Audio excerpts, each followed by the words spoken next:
TFT Performance Podcast. I'm your host, Jordan Sullivan, and this is a show where we break down popular science into easily digestible and actionable information to give you the blueprint to be a high performer in your life. Today, our guest is Nina Gelbke, or as you may know her from her insanely informative social media accounts, Naturally Nina.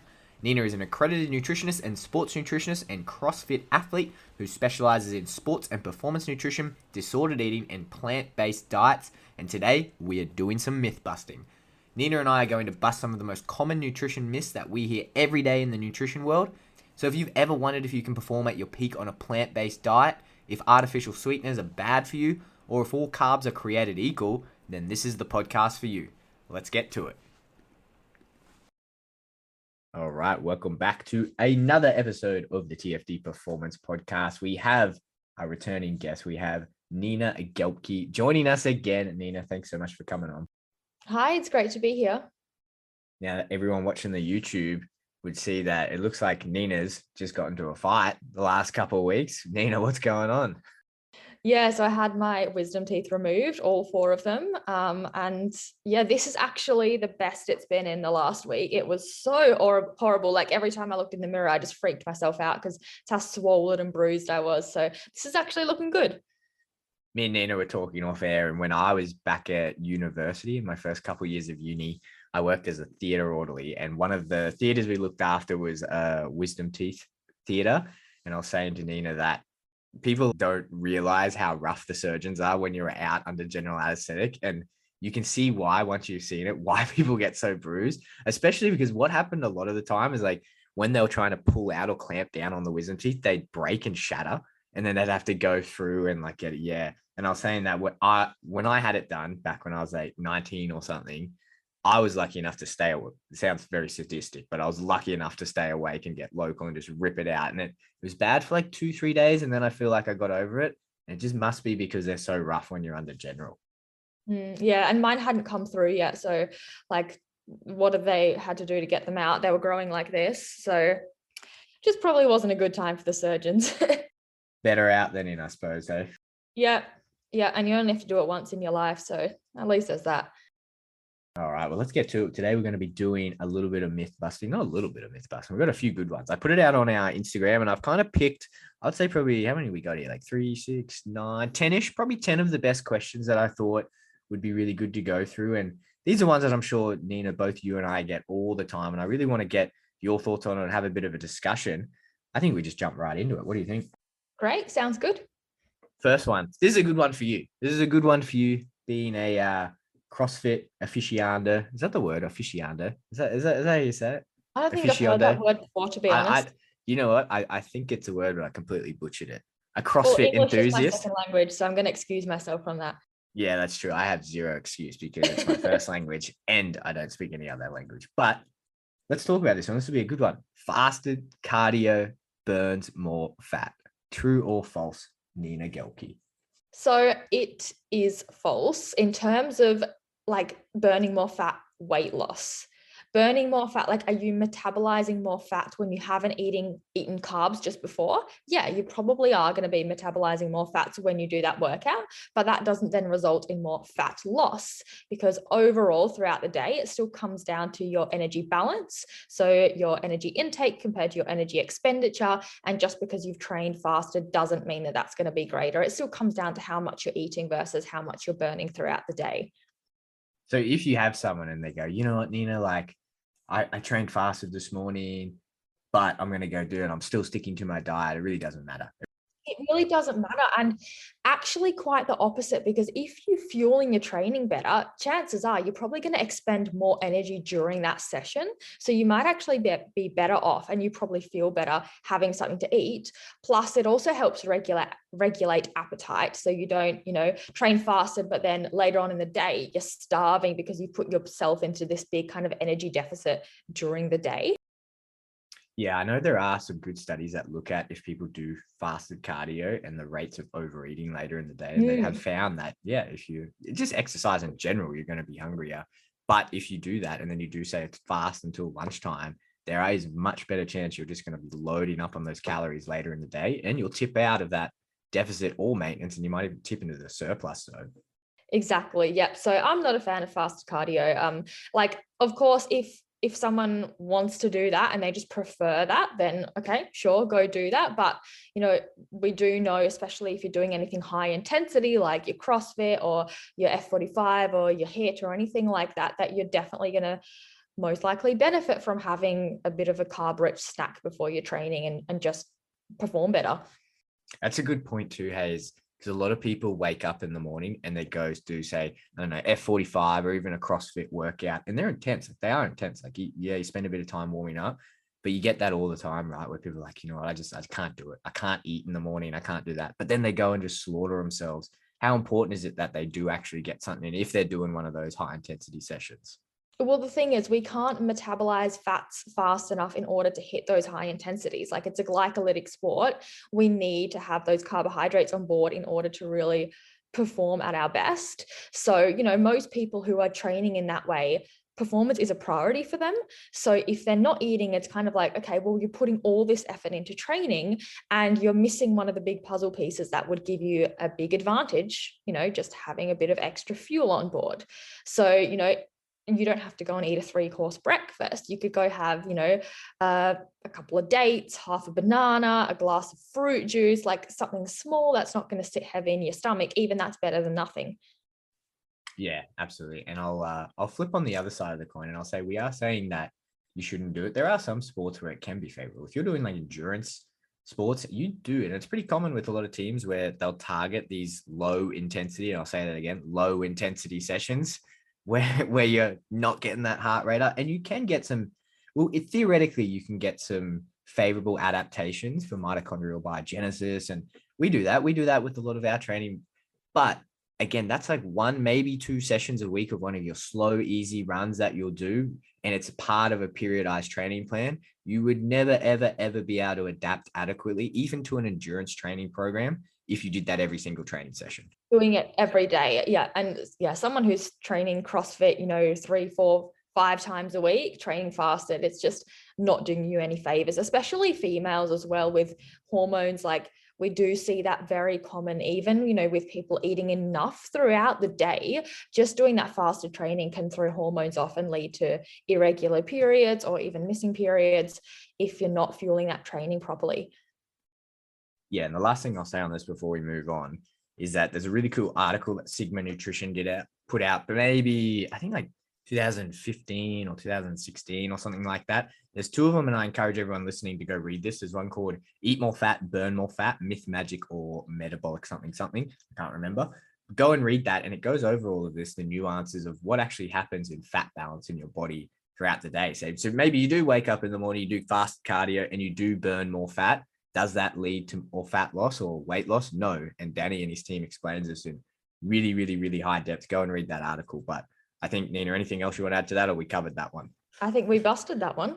I think busted. Boom. Put that to the side. That one is busted. Let's run with the body fat and the fat in particular. This is one that we get. I get this all the time, actually. I have had, you know what? I've had this conversation probably 5 times this week, I think. Mm-hmm. Nina Gelbke, you can spot reduce fat in your body. True or false? That is false. And I know we all wish it were true. I know we all do. Don't we? Don't we?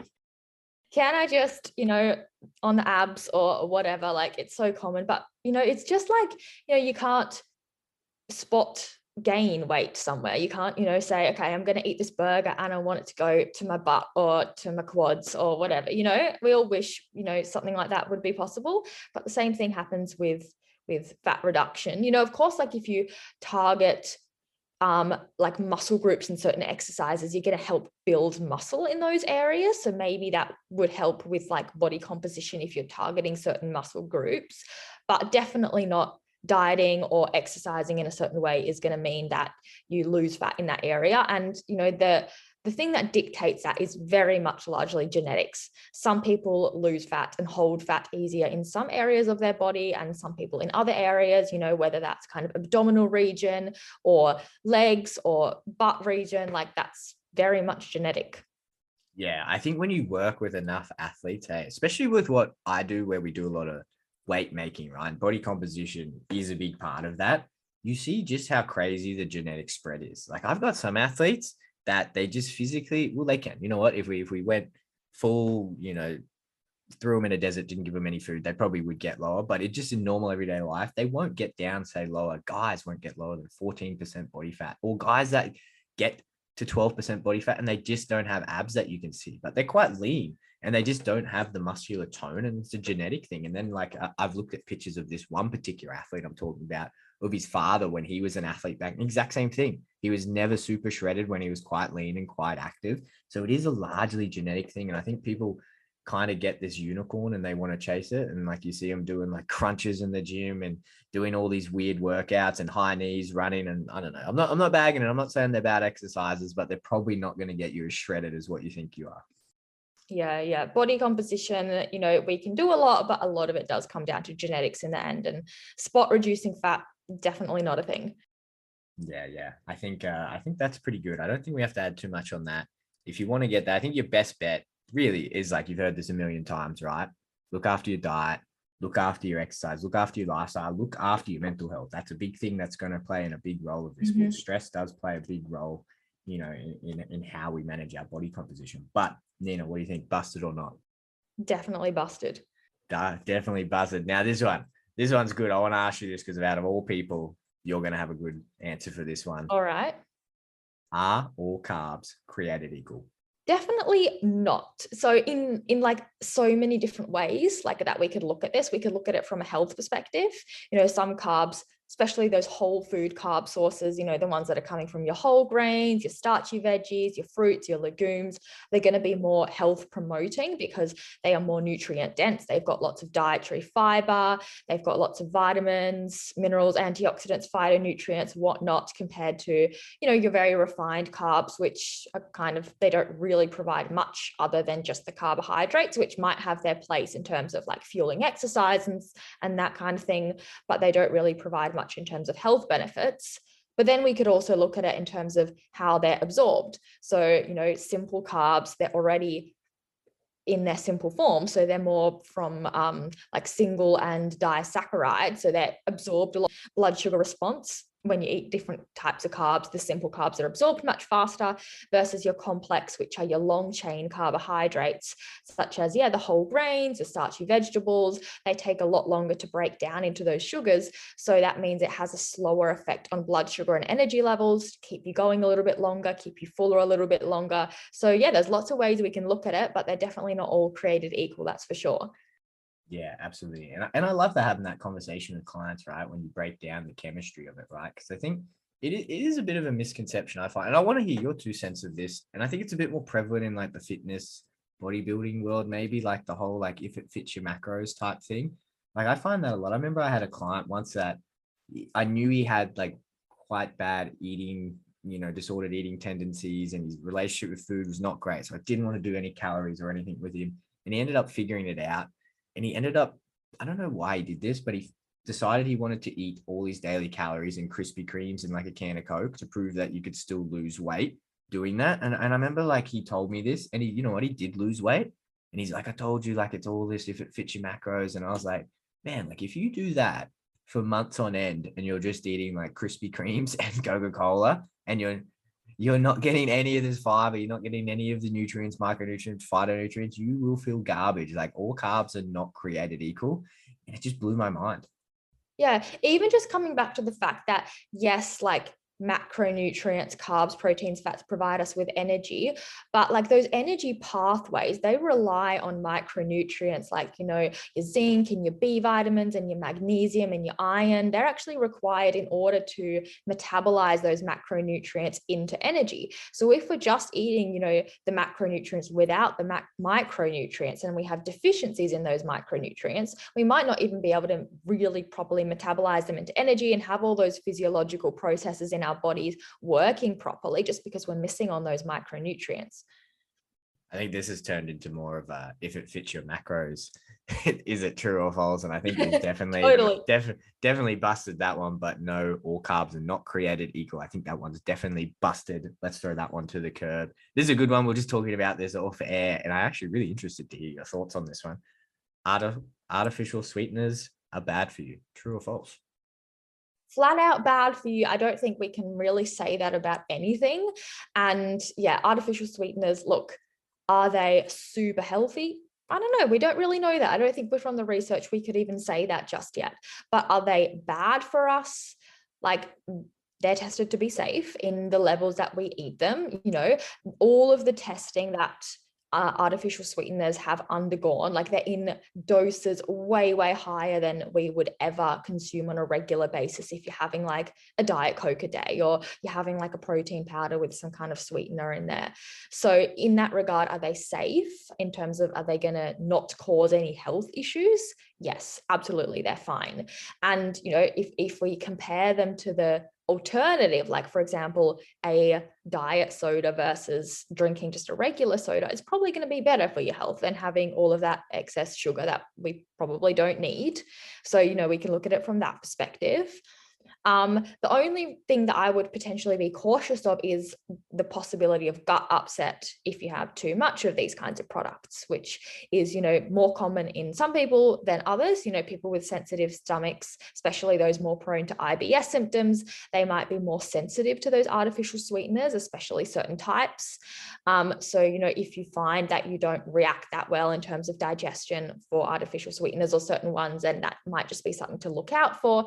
But again, that's just discomfort rather than it actually being bad for you. So I think there's always important to differentiate between those two facts. Like, just because something causes gut symptoms, of course, it means it's not great, but that doesn't mean it's actually doing damage to your health. It's just, it's causing very unpleasant symptoms, which is a signal that you should probably dial back on that a little bit.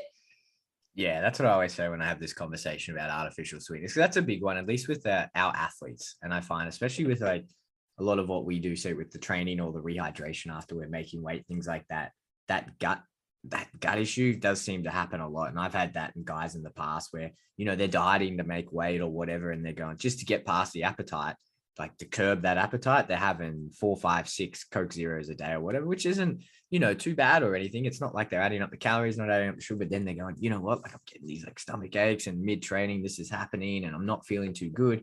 So it's like, well, you know what, like, yeah, in one sense, they're pretty good and like they're doing this, but if you are that person that's going to respond that way and you're getting these IBS symptoms, then yeah, obviously we need to dial it back. All right. So I think we've well and truly busted that one. Stop giving artificial sweetness such a hard time. I think that's a good point to make as well. The super physiological doses. Don't quote me on this, but isn't it the rat study that they did? It was like 1,500 times what you would ever have in like a Diet Coke or something. Is a crazy amount. They're so high amounts. And like, you know, if you're having a lot of artificial sweeteners in your diet, like I'd be questioning your diet quality anyway, because if we look at where those sweeteners are found, it's usually in highly processed foods. So having a little bit here and there, especially, you know, if it's something that you enjoy, or maybe if you're in a dieting phase and it helps you with managing appetite, then sure, you know, they have their place, but it shouldn't be something that every single meal has lots of, you know, these diet products and artificial sweeteners, because it probably means you're missing out on the more nutritious foods. Yeah, also a very good point. So artificial sweeteners, boom, you've been busted. Take a seat on the bench. All right, next one. This is going to be a good one. I keep saying all these are going to be. I feel like my audience has just curated this for you, which they have, I guess. So you can achieve a healthy diet without eating vegetables. True or false? That is false. I felt a bit nervous asking you that too. I don't know why. I felt a little nervous. I wasn't sure what your response was going to be. Look, I just don't see it. I feel like I can't even say anything more than just no. Yeah, the reason I want to ask is because we spoke about this on a podcast I was on the other day, and same thing. I kind of sat there and I was like, where is this going? And of course, this like led into a discussion about like carnivore diet and Liver King and all of that. And I was like kind of sitting there and hearing it out, and I was thinking, man, like maybe, like, you know what? Maybe in theory, you could just eat like animal products and get all of that. And I just think, but how realistic and sustainable would that be? Like, even if you could do it, like, No. Mm. I don't see it. I really don't see it. And like, if we think about like what all nutrition professionals across the world agree on, it's that vegetables are good for us. And you know, if we look at gut health, if we look at prevention of chronic disease, if we look at just meeting our micronutrient needs, like I just don't see it being possible, or maybe being possible, but I just don't see it being realistic to be healthy without vegetables. And I also don't see like why do we need to be even questioning this? Like, is it that hard to just eat some vegetables?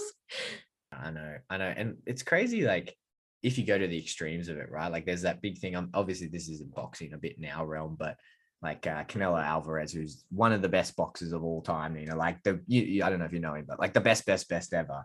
And he came out that he just lost he went for a light heavyweight title, like to go for fourth division champ. Like, it's never been done. And he lost the fight. And then afterwards he came out that he was on a vegan diet and people were blaming like this vegan. But then they were like, why'd you do it? And he goes, oh, I saw the Netflix documentary and did it. And it's like, well, that's a terrible example, right? Because it's like one extreme to the other. Like, one, like, you shouldn't probably be getting any health advice from any documentary and making decisions on that type thing. But then like, you're going that extreme away, like, and you're not having like this good balanced diet. And if you're doing that, like, there's obviously, you got to be hitting all those right marks for your performance and your health and everything. Yeah, absolutely. And you can do any diet poorly. Just because someone's eating vegan doesn't mean that they're meeting all of their nutritional needs, especially as a high level athlete. Maybe he wasn't getting enough protein, maybe he wasn't getting enough carbohydrates, maybe it was completely other factors not to do with his diet. There's so many variables we have to look at. I think that's the worst thing about statements like this, like people going around and saying like, you can achieve a healthy diet without eating vegetables. It's like, maybe you can, but like, you shouldn't be saying that. Like, for maybe 0.1% of the population, maybe they could find out a way to do it and they do it sustainably. But for the rest of us, I can almost guarantee that it would just be so hard and so unsustainable to do that we shouldn't even like be going around and saying this to people. And honestly, like, how awful would that be? Like, how boring would that be? Like, I can't even fathom not being able to eat vegetables. Like, the past week, just eating everything pureed and like liquid, like it even just gave me appreciation for like solid vegetables and foods and things that you can like enjoy, and you can cook different things. Like, just not having vegetables there, it'd be a sad life. And yeah, one thing I discussed when this came up on that podcast I was on talking about it is the concept. I don't know if you've heard about this, but me and Gary Slater from the AIS were talking about it years and years ago about this idea of like the food nutrient network, and that we don't really understand. Say if you're going to take just like a bunch of vitamins of say like vitamin A and D or whatever, and you're taking them in isolation, does that have the same physiological effect in the extremely complex thing that is human metabolism as if you do eat it in a vegetable that has all the phytophenols, has, all the micronutrients, that has everything else in there? oh, totally. Totally. Yeah. And I would say definitely not, because we have some interesting studies, especially for things like the antioxidants, like your vitamin E, for example, that supplementing, it was, I think, a study done on some kind of cancer, lung cancer potentially. And the whole food form, they found it reduced the risk of this cancer, but then having the supplement form, it actually increased the risk of this cancer, which is really interesting that, the supplements don't always give the same results as having those nutrients in whole food form. And also, like, we know about the micronutrients and the macronutrients and all of that, but there's so many phytochemicals that we still don't yet know about, and how these impact our gut health and all of our different, health in general, but especially our gut health and the bacteria in our gut. Like, just not having all of that, I just don't see it being sustainable in the long term. And we also don't have any studies. Like, I don't think, apart from maybe the Inuits, I think they're really the only ones. There's no human populations who have gone without eating vegetables and plant matter. So I think it would be a very risky decision. It's funny you say that because my partner's sister, her sister went up, she's a nurse and she works like fly in, fly out very remotely in northern Canada in Inuit tribes. She goes up and helps little Inuit communities. And that's the Oh, first thing wow. she says when she gets home: get me some vegetables. So, Can't imagine. so I think we busted that one. I think it's still up for debate. I think we busted it, but I think if you're going to go around and say it, just bite your tongue and stop saying that. So this is a cool one. Next one, we did touch on it there, but I want to dive into it a bit more, especially from your angle. Athletes can't perform at their peak on a plant-based diet. True or false? It's definitely false. However, it might require a little bit of extra planning, especially if it's, because a plant-based diet, generally isn't what we're used to. So it might require a bit of extra planning to ensure that you're replacing everything you were previously eating properly with plant-based alternatives to make sure you're still getting enough. And, plant-based foods tend to be by default lower in energy and lower in protein than the animal-based alternatives. So just making sure you're actually eating enough to meet your needs as an athlete is probably one of the biggest sort of obstacles that people face on a plant-based diet. Is I think, oh yeah, I could just replace this with, vegetables and beans and chickpeas, and then sometimes they fall short. So just having it well planned, but absolutely can perform your best on a plant-based diet, and possibly even have some advantages there in terms of recovery because of all that antioxidants and phytochemicals that you're getting that can help with recovery and reducing the inflammation from training. So there's possibly some evidence there for that. I hate to throw anecdata out here, but I remember when I started my ultra endurance training, that was the single biggest thing I struggled with was like inflammation and recovery. Now, obviously, like adaptation and conditioning plays a huge role, but that type of thing really reminded me of, it's really important to eat these veggies and get a lot of them and eat lots of plants and get these micronutrients because you do feel a difference. And that's probably one of the biggest and most consistent conversations I have with athletes is one, probably getting their hydration right, and two, getting a good mixed variety of different colorful plants every single day in their diet, and just how much better their recovery is from doing so. Yeah. All right. Absolutely. I think we well and truly gone over that in this question and the last. So athletes can absolutely perform at their peak on a plant-based diet or any diet for that matter, so long as you do it properly and plan ahead. This is a good one. This is a really good one, actually. This is a good one considering we're coming into winter. Fresh is better than frozen. True or false?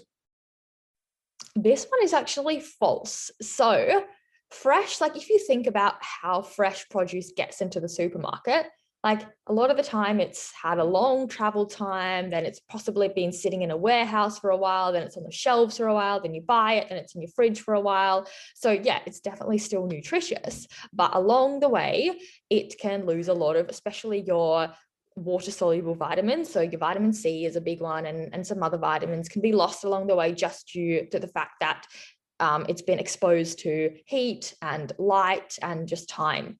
So frozen produce, because it's usually snap frozen, like basically straight after picking, it can preserve a little bit more of some of those nutrients. So some nutrients are actually higher in your frozen produce as opposed to your fresh, just because of that like time and transportation and storage variable. But I would probably say they're pretty equal. Yeah, that's one of the things I find with clients when you say that to them, you're like, oh yeah, like frozen's still pretty good. Like it's a really good option if that's all you can get. And they kind of give you this like squinted eye look and they're like, what are you talking about? Like, why? But they've been sitting in the freezer for like, it's like, yeah, but like think about where that fruit came from and like how it got to your Woolworths or Coles or out or wherever. And like think of the time and how long it's been sitting there. Like don't get me wrong, like food science has come a long way, but don't discredit the frozen just because they didn't do that whole journey to get you to the grocery store. Definitely. Yeah. All right. So frozen, just as good as fresh. This is a good one, actually. This is a good one for everyone that likes a bit of late night binging, especially on the weeknights. Late night eating. Is it bad for you? True or false? Look, there's a lot coming out in terms of like eating with your circadian rhythm, and it's suggesting that eating during the hours where we're awake and where it's sunlight is up is better for us from a metabolic perspective. But that doesn't necessarily mean that it's bad for us to eat late at night. We always have to look at context when asking questions like this. Like, for example, if someone is training late and they get home and, I don't know, it's 9-10 o'clock. If they just went to bed and didn't eat, that would be worse for them than if they just had a meal at that late hour of the day. Same thing if they're working late or if they're doing shift work. Like not fueling yourself properly just because it's late in the day is definitely going to be worse for you than eating a bit later in the day, even if it might not be optimal. The other thing we have to consider is if we think about late night eating on like a general population sort of perspective, it's usually people sitting in front of the TV and eating like, roasted peanuts and chips and chocolates and things like that. So is that good for you? Probably not. So that's probably where the big sort of thing around late night eating is bad for you comes from, is the fact that the late night eating is usually just kind of extra sort of snacks on top of our diet that we probably don't really need, and they're very energy dense, and because we're distracted watching TV, we eat very mindlessly and it's easy to overconsume. So I think in that regard, like, it's definitely something to be mindful of, but overall, is it bad for us? Sometimes it's just necessary, and that doesn't mean that it's bad for us. Yeah, it's an interesting convo when you get into, say, like the circadian rhythms, right? And like the data is cool. It's definitely cool. And I think like if But you, is it practical all the yeah, time? exactly. And then I always think a lot with these things, like how much effect does it have or how much weight does it hold compared to your other low hanging fruit?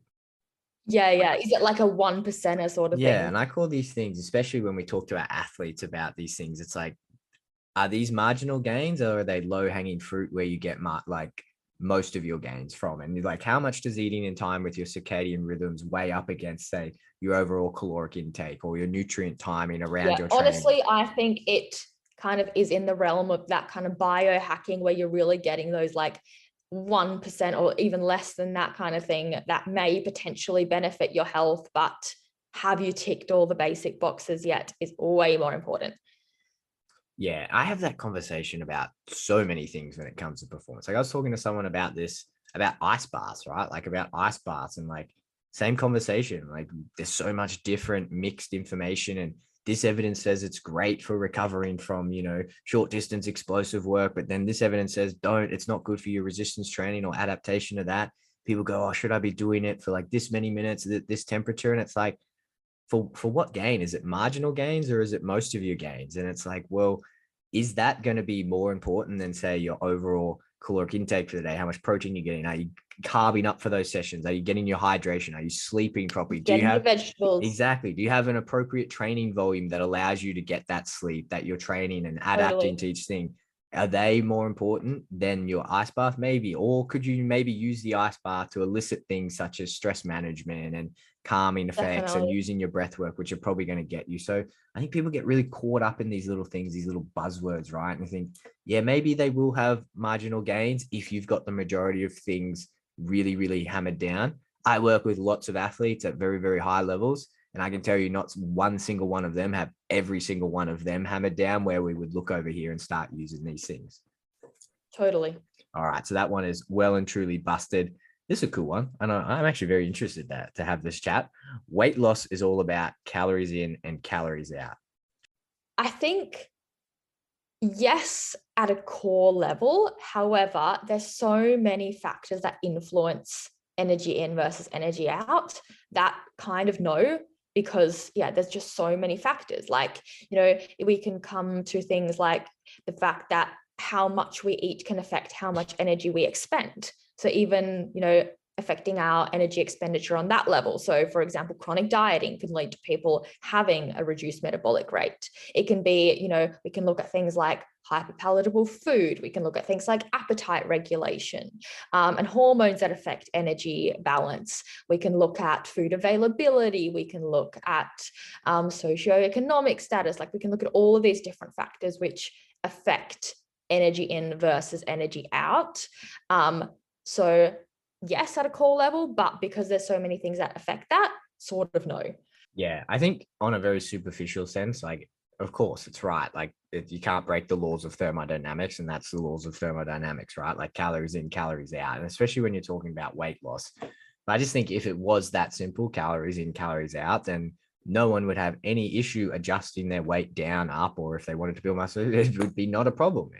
Yeah, definitely. I think it's just we always have to look at all of the different factors that affect like how much someone eats, how much someone even like absorbs from their food, how much someone's appetite is affected by what they eat in their food choices, then also what affects their energy expenditure, and how even their energy intake affects their energy expenditure. So I think like yes, on a basic level, but we always have to talk more about it. And that's just like the physical things. Like everything you just said is just like the physical side of it. And then you look at, okay, well, let's look at the mental side of it. Like what your relationship is like with that food, what going on a diet is going to be like, what the psychosocial, like what are your socioeconomic considerations for all of this? Like there's so many things. Like if it was that easy as calories in, calories out, why do we struggle with it so much? And even the fact that like calorie tracking in itself, like how accurate is it really? Like there's always this degree of error that comes with it. Like, when we're reading food labels, like there's a huge margin of error when we're, tracking food. Some people are better than others, but some people have a difficult time even tracking food. There's things like just not being, as aware of all the things that you're consuming outside of what you think you're consuming. Absorption, digestion, our gut microbiome might have an effect on how much we absorb from food. How much that food's been processed might have an effect on how much we absorb from food. So there is like just so many factors that actually come into play with that. Yeah, agreed. So what we're going to say for this one is yes, but like everything in nutrition, there's a lot more to it. Exactly. All right. This is a cool one, actually. And you'd be a good person to answer this one. You can grow muscle in a calorie deficit, true or false? If you're on steroids, then probably. um, Look, it's definitely not optimal. And I don't know, like, are there conditions where it is somehow possible? Potentially, maybe you can grow it at maintenance slowly. It's just definitely not optimal. But the best and the most optimal way to grow muscle is always going to be in a slight caloric surplus. Yeah, and I think that's a good point, right? Like, because it is somewhat possible to do it in a calorie deficit, given you are in the right anabolic environment, which most of the time does not happen if you're just eating pretty well and training pretty hard. You've got to be putting a little bit of something in there, a bit of that Mexican go-go juice to make that happen. And you know what? If you're really, really disciplined with your diet and maybe you're eating like extremely high amounts of protein, maybe, but I can't see it ever happening. Yeah, and like very on point with training, sleep, food timing, stress, everything else. Yeah, I think it's that whole like similar that I'm not sure what your thoughts are on it, like the recomposition talk that a lot of people have, when you're like, let's lose body fat and put on muscle. And it's like, yeah, like I'm sure like in theory, yeah, it works out well. Like, yeah, but it's such a specific type of environment you've got to be in. And then to get someone to do it, it's almost like on the borderline of you've got to be pretty psychotic to be able to do that. Yeah, absolutely. You're always going to be best off in a slight energy surplus in order to build muscle. Yeah, agreed. All right. Very last one for the day. This is a cool one, actually. This one, I got asked this a lot. It must have been when a documentary or something came, because I went through a stage of my career where I always got asked this question. I know what's coming. Too much soy is bad for you, true or false? Look, I'm going to start off with saying too much of anything is bad for us. Too much oxygen is bad for us. Too much sunlight is bad for us. Too much water is bad for us. Soy in itself is not a bad thing, and it's one of the most well-researched foods, I want to say, out there, in terms of soy and its effect on our health and our hormones, especially because that's one of the biggest myths, and the research has been done to check that out. Does soy affect our hormones in a negative way? And soy is actually one of the foods which has the most evidence for preventing risk of, for example, breast cancer or breast cancer reoccurrence. It reduces our risk of heart disease, ovarian cancer, even prostate cancer, and other hormonal conditions. So soy is actually incredibly beneficial for our health. It's a fantastic source of protein, and it does not cause increased levels of estrogen or reduced levels of testosterone in males or man boobs or messing with hormones or any of that kind of stuff. Those are all complete myths and have no evidence to back them up, frankly. There is one case study, to my knowledge, where a guy was eating like a ridiculous amount of soy. I'm talking like 20 plus serves per day, where he experienced some unfavorable effects as a result of that. But look, that's a ridiculous amount. And I'm sure you'd get some ill health effects if you were to have that amount of any food. So we know from the evidence, like 2 to 4 serves of soy per day is completely fine and potentially even beneficial to our health. Actually, definitely. Yeah, it definitely is. If you guys are interested in this and you want to like see the science that Nina's talking about, there's an excellent talk that I always refer people to by Dr. Christopher Gardner. He's a PhD nutrition researcher from Stanford University. If you go to YouTube and type in an overview of science of nutrition, one of the examples that he talks about when he talks about how hard it is to study nutrition and then make claims from the study that you do, he talks about how soy got such a bad name. And he talks about comparing these different Japanese societies and different study groups and how soy showed such a beneficial relationship with it. And then when you look at that in the Western world, that's when it was like, okay, they confabulated this data and somehow came out that soy was bad in a Western diet. That, we all know how good a Western diet is, ... So it's like, it's a great talk that he goes over all of this. And I recommend it to every person. If you are even remotely interested in nutrition, an overview of science of nutrition by Dr. Christopher Gardner. Cool. Excellent. All right. I think that was busted. I think that's busted. Put it to the side. I think that's, how many is that? 3, 6, 9, 11 myths busted. So Nina, I think we should make this a regular thing. I like this. I like this. If you guys are listening to this and you want this to be a regular thing, shoot us a message and let us know. And if there's any other questions that you want busted by myself or Nina, we'll come back on. I think we do this as a regular thing. Because you know what? The one thing that I have found practicing nutrition for years and years and years is that there's no shortage of myths that need busting in this field. Agree. Definitely agree. And there's almost like there's a factory farm coming out with new stuff every 6 months, every 3 to 6 months, that just gives us new material to bust. So I think we could probably make this a regular thing and never go out of or short of anything to talk about. Yep, totally agree. All right, Nina, I'm going to let you get back to your afternoon, but happy Friday. And thanks so much for doing that. We'll chat to you next time. Great. Thanks so much for having me. And there it is, another episode of the TFD Performance Podcast. It is always a good time when Nina comes on. If you guys have some myths that you want Nina and I to bust, then head to our socials and shoot us a DM. Also, make sure you are following Nina on her Instagram at naturally_Nina_ to make sure you do not miss any of her amazing content. This podcast will be available through the podcast app, iTunes, Spotify, YouTube, and if you follow along our socials at _Fight Dietitian, you can see all of the best bits from our podcast episode. Thanks for listening in, and I'll see you guys for the next episode of the TFD Performance Podcast.